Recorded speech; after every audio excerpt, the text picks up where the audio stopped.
Australian researchers said on Tuesday they have mapped the immune responses from one of the country's first coronavirus patients, finding, the health minister said, they are important steps in developing a vaccine and treatment. According to the World Health Organization, the coronavirus has infected more than 168,000 people worldwide and killed at least 6,610.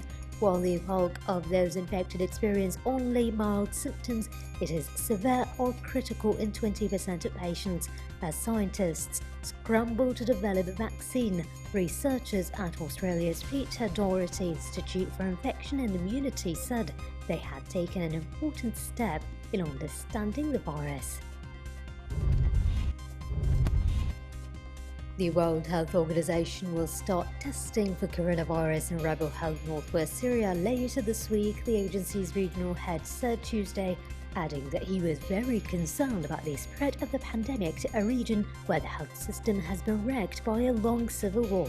Only about half of medical facilities in the wedge of Rebel Health Syria are operational.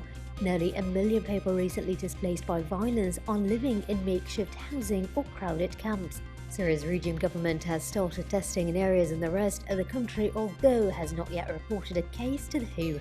Turkey to the north confirmed its first case last week, and Iraq has at least 93 confirmed cases. The Turkish Interior Ministry said authorities have identified 93 suspects who have made unfounded and provocative postings on social media about the coronavirus outbreak and has detained 19 of them.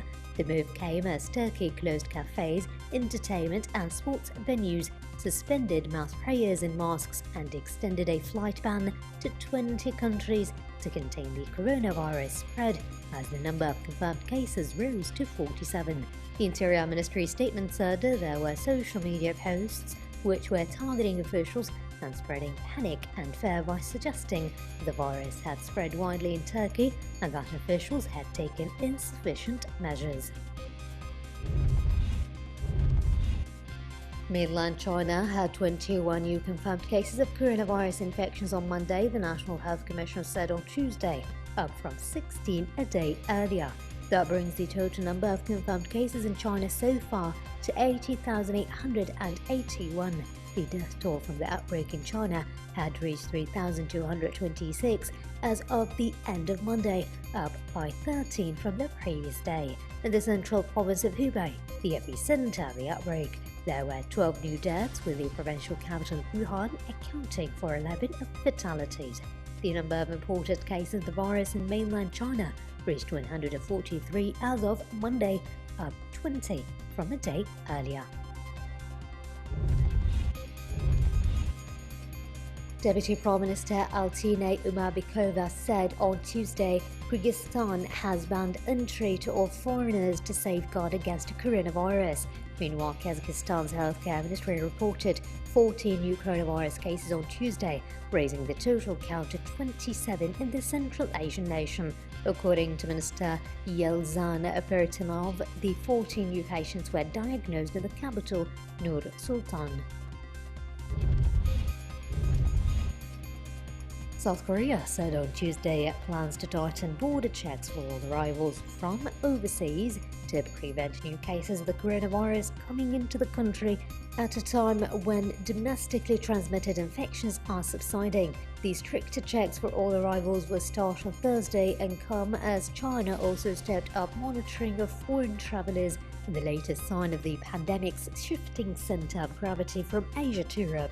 The Korea Center for Disease Control and Prevention reported 84 new coronavirus cases as of Tuesday. This is the third day in a row that the country has reported fewer than 100 new infections, raising hopes that Asia's largest outbreak outside China may be easing.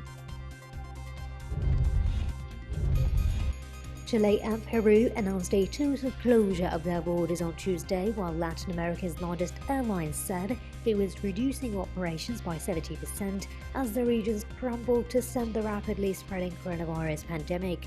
Latin America has registered more than 100 cases and 7 deaths, after the Dominican Republic became the latest nation to report a fatality. Chile's President Sebastián Piñera said the government decided to close all the country's terrestrial, maritime and aerial borders for the transit of foreigners.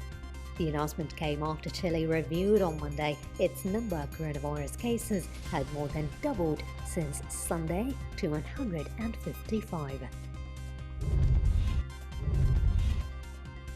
U.S. nightlife capitals New York and Los Angeles ordered cafes and restaurants to close or go take-out only as the country scrambled to contain the coronavirus pandemic and the Federal Reserve slashed rates to stem the fallout. The fastest-spreading outbreak has claimed almost 81 lives in the United States, disrupting every walk of life as Americans watching Europe plunge into lockdown and panic, buying at home, brace for what is to come. President Donald Trump, addressing a now daily briefing of the White House Task Force on the crisis, said the nation was doing great, but the country's leading expert on infectious diseases was blunt in telling Americans to prepare for hard times ahead, saying it was vital the country made the right choices.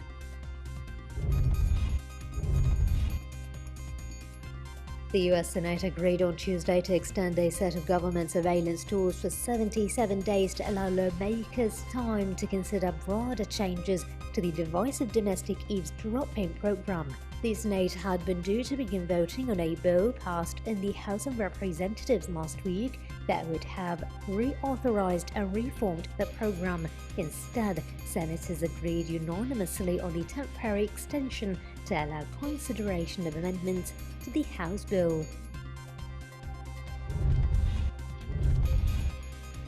Sao Paulo state prison authorities and local media reported hundreds of prisoners broke out of 4 Brazilian jails on Tuesday, the day before their day release privileges were due to be suspended over the coronavirus outbreak. The Sao Paulo state prison authority said it could not say how many inmates had escaped, and it was still tallying the exact number of fugitives. Local media reported that as many as 1,000 had fled from 4 jails ahead of the lockdown. The Sao Paulo State Prison Authority said acts of insubordination had taken place at the jails ahead of the suspension of the day release program. 2 Congolese former militia warlords have been released in the capital, Kinshasa, after serving long terms for war crimes handed down by the International Criminal Court, or ICC. German Katanga was set free on Monday, 24 hours after the release of Thomas Lubanga, who in 2006 became the first person to be arrested under a warrant from the ICC in The Hague. They were both jailed for playing a role in an ethnic conflict in the vast Central African country's northeastern Ituri region that killed tens of thousands of people between the years 1999 and 2003. IMF Managing Director Kristalina Georgieva on Tuesday said over 20 additional countries have asked about receiving aid from the global lender as the coronavirus pandemic halts economic activity, and she called for strong, coordinated fiscal stimulus to limit the damage. In a blog post on the International Monetary Fund's website, Georgieva said the IMF was ready to mobilize its full $1 trillion lending capacity to help member countries deal with the crisis. Some of the countries expressing an interest in the IMF financing to deal with the crisis already have IMF loan programs, while others do not. An IMF spokesperson said, adding that these inquiries do not necessarily constitute formal requests. The rollercoaster ride in global financial markets showed no signs of easing in Asia on Tuesday, a day after the United States stocks plunged the most since 1987 on fears over the coronavirus pandemic. Japan's Nikkei stock index was up 1%, powering on over 2% gain earlier.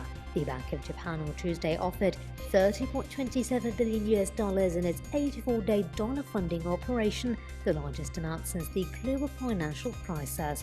Australian shares extended gains to 6% after a massive plunge of almost 10% on Monday. The Reserve Bank of Australia on Tuesday morning pumped $7.65 billion into the financial system through regular repurchase agreements, well above its original intention.